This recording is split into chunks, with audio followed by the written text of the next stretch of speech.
Hey everyone, Peyton here, and I'd like to welcome you to Cryptid Case Files, where we will take a more laid-back but still in-depth look into cryptids, folklore, and a host of other supernatural entities. In late 2018, I saw the first twinklings of something new and unexplained cropping up online when a Redditor made a post in r/cryptozoology titled, "As a person living in Chicago, I'm pretty freaked out about these recent Mothman sightings." There wasn't a lot of hearty discussion in the comments of this post, but a few individuals suggested that maybe the sightings were flying foxes that had escaped breeding programs or being pets. And then I started digging, following the Singular 14 as they cataloged and laid out an official timeline of sightings, beginning in the late 60s, right after the original Mothman events in Point Pleasant, West Virginia, and seeming to peak in 2017 and 2018, with consistent sightings throughout the 2000s and 2010s, and even into 2019. Like most children who would grow up into adults obsessed with these supernatural topics, I was fascinated with the story of Mothman, and thus the idea that there was a similar, or even the same creature in Chicago into the present day was pretty exciting. Spotted in Chicago, other areas of Illinois, Michigan, Indiana, Wisconsin, and Missouri, the creature is most commonly described as a 7 to 8 foot tall humanoid with great leathery wings and glowing red eyes. There can be no doubt that this basic description, which often includes bird-like, bat-like, and even insect-like descriptors, holds a great resemblance to the Point Pleasant Mothman, though the Chicago humanoid's connection to the Mothman is often debated. With such a vast array of information and sightings on the winged humanoids in and around Chicago, there is a ton of reports to sift through. As such, many details have become skewed, differentiating from other reported sightings and descriptions. I will not be omitting these alternate stories, as many believe that this may be far than only one creature, and that it may even be a species of creature. I will be pointing out these differences, however, as I feel it helps outline the cases better overall. Now, let's travel back to October 27, 1969, on an unsettling night in Rolling Prairie, Indiana, only 10 miles from Lake Michigan, which some consider an epicenter of sorts for the phenomenon. Floyd R. Hancock was a young boy living in a rundown trailer on his family's property with his parents, sister, and grandmother. Recently, the trailer had sustained damage of some kind, and thus a waterproof tarp had been attached to a moderate hole in the roof until further repairs could be made. Hancock claimed he awoke to a strong, unpleasant smell and strange noise. When he opened his eyes, he saw a 7 to 8 foot tall humanoid with deep black hair covering its body and face staring down at his sleeping sister. The being turned to face him, and he began noticing the large, leathery, bat-like wings that stood at attention behind the creature, and the muscular arms and legs that supported its disturbing crouched posture. As it approached him, he noted the gaunt body, which he described as, quote, "a human skeleton with sharp teeth and dark eyes," end quote. He claimed it made a slow, garbled noise. Finally, the boy screamed, alerting the rest of the family. His grandmother was the only one who came, running until she spotted the creature and collapsed. The humanoid picked up Hancock and cradled him in its arms, escaping through the hole in the ceiling and into the night. Hancock nor his family have any idea how long the boy was gone, but the boy was left unconscious on the roof where his father found him after the parents awoke from what they described as a hypnotic trance. This idea could possibly sync up with the Point Pleasant experiences, as more than a couple of witnesses described a strange trance-like feeling after looking into the beast's red eyes. However, it's worth noting that Hancock didn't mention red eyes. He claimed this creature's eyes were dark. In any case, the grandmother went on to recount the story many times to people she trusted, and Hancock himself claims to have suffered from the experience, even breaking down in the theater attempting to watch the Mothman prophecies. Later on, he would draw the creature's face, and this was sent to the Singular 14 in addition to his story.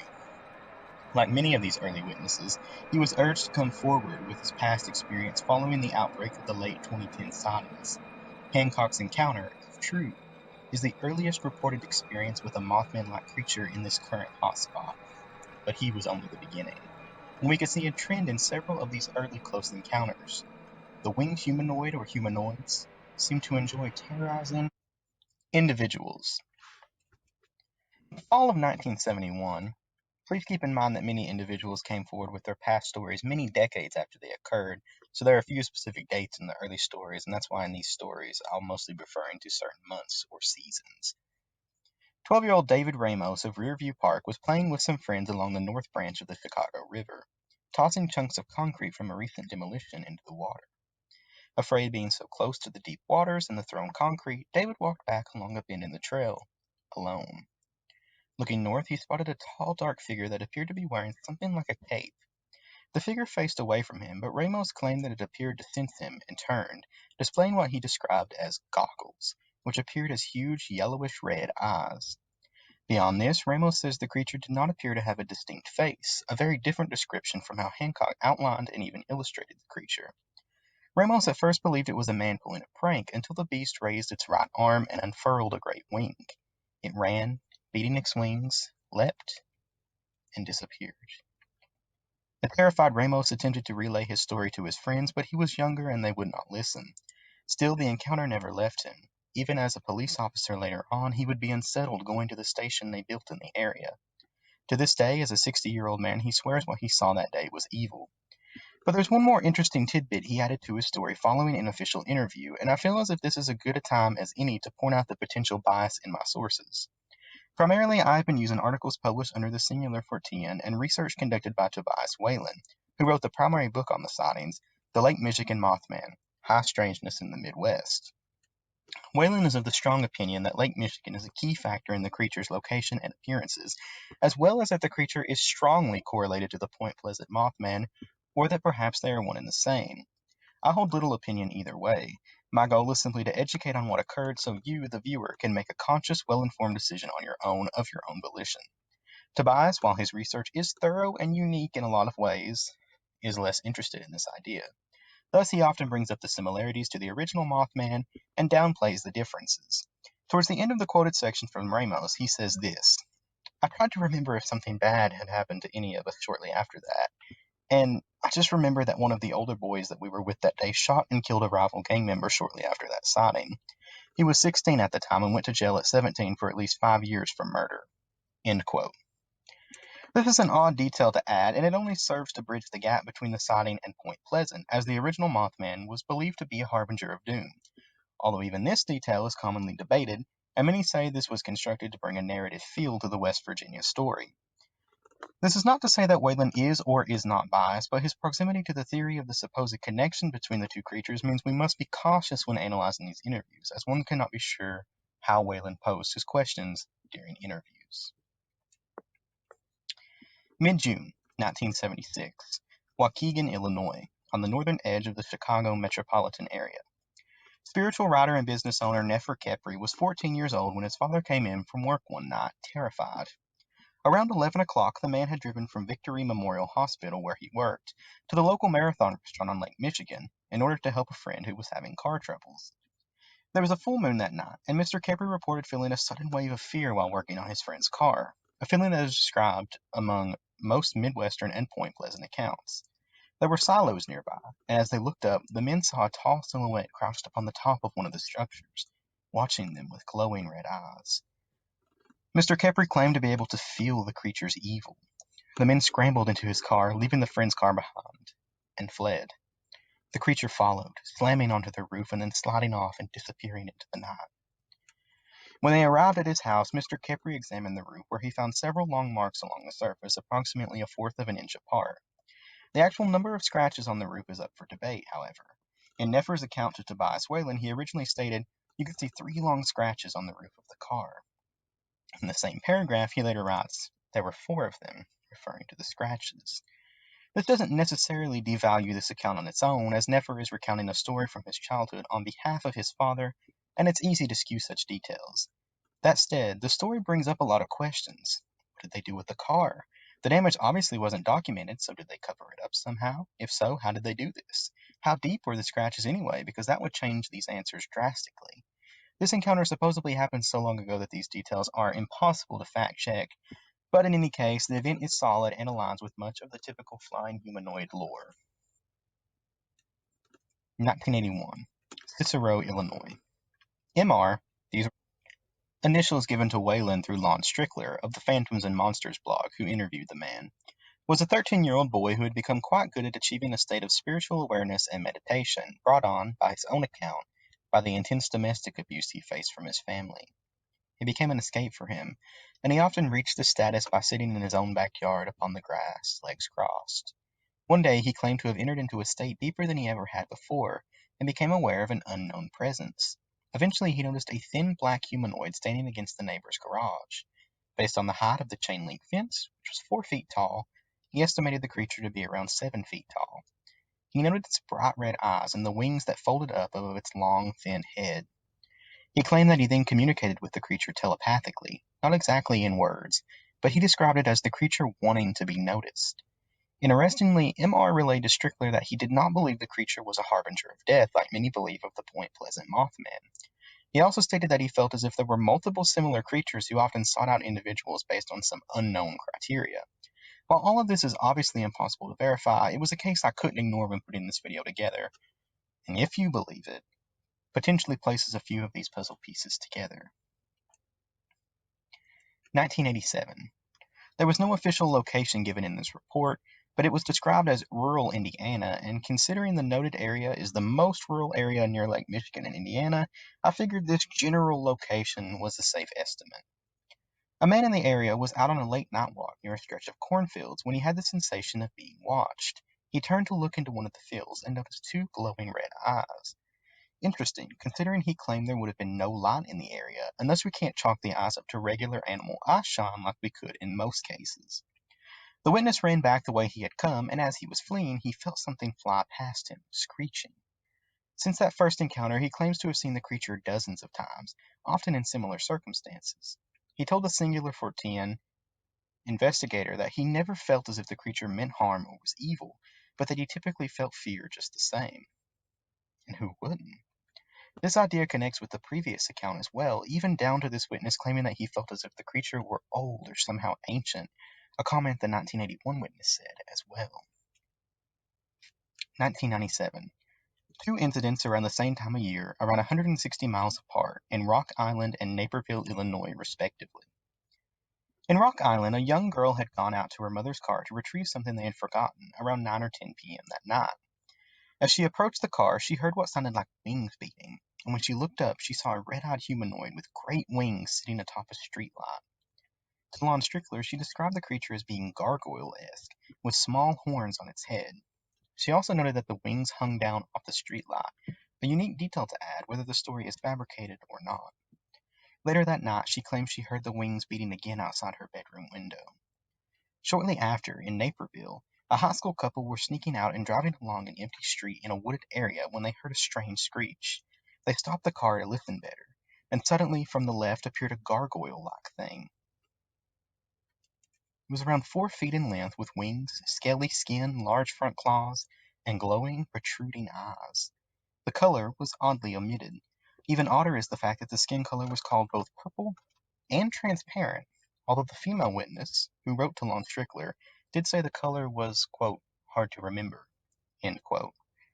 She said it flew over the hood, stopped, snarled, and then flew off into the night. One cannot ignore the significance of these first gargoyle descriptors, as this is far from the last time they will pop up. It is fascinating to note that both of the original cases occurred in the same year, however, despite their differences. 1999. Rockford, Illinois. A woman was relaxing on her front porch in the early evening, chatting with her husband and a friend, when the trio noticed a dark gray winged humanoid gliding slowly through the sky towards a large tree. The friend described it as gargoyle-like, and the woman claimed it was close enough to see distinct glowing red eyes and cat-like ears, which, it's worth noting, are very similar to typical bat ears, if one believes that large bats, such as flying foxes, are the culprit behind these sightings. The witnesses also claim the humanoid was kicking its legs as it flew before disappearing into a stand of pine trees. Summer of 2000. Goshen Dam, Goshen, Indiana. A man was visiting his friend who lived near the dam when they decided to walk over to it during the night and hang out. As they reached a section that was popularly used by fishermen, they heard a sound that the witness described as a whoosh of air beat by heavy wings like, quote, you could hear from a pterodactyl in a Jurassic Park movie, end quote. There was a rush of air, and they saw the outline of it in the moonlight before it landed at the edge of the dam. The witness said, quote, it had a scary similar resemblance to the creeper in mid-flight with its wings in the movie Jeepers Creepers, and this was no ordinary bird, end quote. Then the witness claims that they heard something moving in the woods behind them, and then someone concealed began firing upon the creature. The pair fled back to the friend's house, hearing a crash on the opposite riverbank where they thought the creature landed. Once in the safety of the home behind locked doors, they heard police sirens arriving. In the morning, they went back to investigate the opposite riverbank, but found only broken trees. The term used seems to imply that something hefty hit these trees, and thus it calls into question, did whoever was shooting at this creature actually hit it? Another man who lived in the area corroborated this detail by saying he heard what sounded like a plane crash in the woods. But where are the police reports? Who was hunting the creature? And where's the creature now? June 21st, 2001, Milwaukee, Wisconsin. AD, once again, these were the provided initials by Lon Strickler, and two of his friends were taking a sailboat out of a Mariana on the Kickakinnick River, located specifically at 1933 South 1st Street on Lake Michigan, early one afternoon. The sky was exceedingly clear, and as AD glanced upward at the mast of the boat, he saw an object he had first mistook for some type of craft. As he watched it, however, focusing his binoculars, he became aware that it was a large man with wings. Excitedly, he jotted down a detailed account of the creature.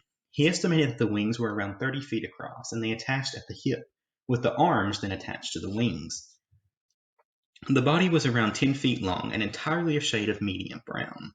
To put into perspective how absolutely massive that is, here's a diagram of the largest known bird, Pelagornis sandersii, who had a wingspan of 20 to 24 feet compared to two modern-day birds, one of which is the living bird with the current largest wingspan, the great albatross, which is actually broken into different species, but that's a different discussion. They're all the biggest anyway. They have a wingspan of around 11 feet, and you can see how massive they are when compared to people. Keep in mind, they're a measly third of what AD is claiming he saw that day, at least as far as wingspan goes. Another interesting note, AD said the creature he saw never flapped its wings and instead glided the entire time. Albatrosses are famous for their ability to circumnavigate the globe without ever landing, as well as doing so by gliding across the winds for hundreds of miles at a time. This is done through a flight pattern called dynamic soaring, which involves gaining altitude by angling their wings while flying into the wind, a technique that is only exacerbated by the favorable wind conditions often found around oceans or other large bodies of water, such as Lake Michigan. Therefore, it would logically make sense that such a creature would be able to glide, especially with such a massive wingspan. Likewise, the scientists who ran P. sandersii through a computer-generated flight simulation agreed that it also likely used a similar method, taking off by running downhill into heavy gusts and then using its wings like a hang glider once airborne. AD also said the creature had no distinct neck, with its head being in its upper torso area. It also had no legs and a strange knot structure on its back. I couldn't find evidence of this structure in real animals, but it is a prominent feature in male Garchomp from the popular series Pokemon. Just a little fun fact. September 8th, 2001, Berwyn, Illinois. A woman and her cousin were out in the backyard, which was lit by tiki torches, late one night having a picnic. During the cleanup, the witness saw four large muscular humanoid silhouettes with wings like bats, flying horizontally, as if they were standing up. The creature seemed to look her in the eyes, and the witness fled into the house. Like previous cases, the witness claims to have some psychic abilities, but does not elaborate beyond, quote, I got these weird gifts. October of 2002. Once again, Rockford, Illinois. The witness was driving along Spring Creek Road one night when she noticed a huge winged being approaching her head on. The creature swooped up and over her car, and she quickly noted a few key details. It was around 6 feet tall, black in color, had an approximately 12 feet wingspan that, quote, blocked out all the streetlights, end quote, had two dangling legs, and did not flap its wings. It's interesting to note the connection with the June of 2001 account, which also did not flap its wings, but that creature had no legs while this one did. It seems to be a common thing among these sightings to have slightly different details across the board, which, depending on your own beliefs and conclusions, could mean an array of different things. 2 years before this encounter, the witness and her son had also seen a strange illuminated UFO along this same stretch of road. It's worth mentioning that many Mothman proponents believe that the Point Pleasant creature to be of extraterrestrial origin.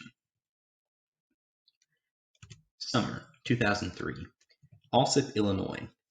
A young girl and her friend were up late one night, staying in a room in the witness's house which had a large bay window. The house, according to the witness, was at an intersection of 128th Place and Cicero Avenue. Here's an image depicting what this intersection would have been like. The blue arrow is at 128th Place, which connects to the main road, Cicero Avenue. This area is wooded in a type of small suburb. There was a hedge in front of the bay window, and the witness reported the creature pushing through it and pressing itself against the glass. It stayed there, staring into the window with yellow owl-like eyes. One of the earliest examples of yellow eyes and owl descriptors. The witness repeatedly described it as an owl man with a distinct humanoid shape. The creature was massive, occupying the entire window, and its eyes were roughly the size of baseballs. The wings folded up behind the silhouette in a, quote, defensive/pre-flight posture from its sides, which I assume means a more hunched up posture, which could possibly be due to its supposedly gigantic wingspan. In terror, both witnesses fled the room.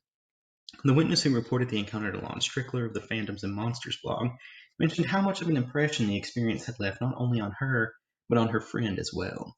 She even provided him screenshots of the conversation with her friend from 2015 when they talked of the event once more. This is just one of many examples that we have seen thus far of witnesses seeming to take their encounters very seriously. It doesn't necessarily mean anything, but the sheer volume of these examples is worth noting at the very least. 2004, Panther Creek, Auburn, Illinois. A 12-year-old boy and some friends were walking down Curran Road to play near the creek after school, around the time when the sun was beginning to set. The group were approaching a bridge when they saw a man in all black standing in the road. The boys continued approaching slowly, and then the man opened his arms, revealing huge wings. The witness also claimed that the man seemed to have no neck, which corroborates the June of 2001 sighting. The creature flapped its wings once and flew off. This obviously raises questions about how such a large creature could lift off so easily. Even albatrosses, as we just learned, have to take advantage of currents and heavy gusts to fly so easily. So how did this creature flap once and disappear in moments? August of 2004, Loves Park, Illinois, on the border of Rockford. A woman was stargazing on her back porch, per usual, when her neighbor's dogs began barking furiously, an unusual occurrence. When she turned to look in that direction, she saw an all-black, 7-foot-tall man with bat-like wings flying across the park that bordered her yard. The creature descended to approximately 5 to 6 feet off the ground and then, quote, pulled or folded its wings in slightly, and then glided along the paved path that runs through the park, end quote. It continued gliding between the two houses and disappeared. The terms used in this description seem to indicate an almost floating motion, which by all accounts should not be possible in normal flight. Still, perhaps the gliding descriptor is meant more like flying in a slipstream or riding an updraft, much like we see happen to normal birds when they appear to be floating. It's a real phenomenon, and this photo is from a well-known video. I encourage you to check it out if you want to know more. In any case, the witness rushed back into her home and onto the front porch, trying to get a better glimpse of the creature. She didn't see it, but she did hear a loud screeching from the tree line across the street, a sound that is almost unanimous across all encounters. The witness returned to her house, locked the door, and woke her husband to have him listen to the sound as well. The screeching continued for around 5 minutes, and then all was silent. The next day, the woman was walking to her mailbox when the elderly neighbor across the street near the tree line asked her to take a look at something. Puzzled, the woman followed the man into his backyard, where he showed her his chain-link fence. One of the posts was bent at a 45-degree angle, and the neighbor was confused as to how it had occurred. The woman offered up what she had seen the night before as an answer, but the neighbor scoffed and the woman quickly dropped it. Walking back home, another neighbor called to her and asked if she had heard some odd noise in the night. The woman said she had, but she wasn't sure what it had been. This is not the first case to showcase multiple individuals seeing and hearing the same thing, but it's certainly the most intertwined among a community of people, and it's interesting to see the corroboration among the story's details. That is, assuming the witness who reported this account is telling the whole truth.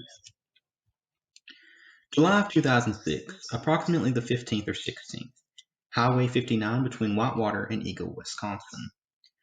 At roughly 9:30 p.m., a couple were driving along a desolate stretch of road towards Eagle, Wisconsin. The couple were in the process of moving their family when along this stretch of road they witnessed a man with bat-like features swooping over the trees to their left before lowering down in front of the windshield and up over the trees on the right, gliding slowly over a field. Due to the creature swooping down over the windshield, the witness was able to glean a great deal of physical information on the creature. It was 6 to 7 feet in length. It flew sideways as if it were doing a, quote, side stroke. It had dark gray, leathery skin and bat-like wings.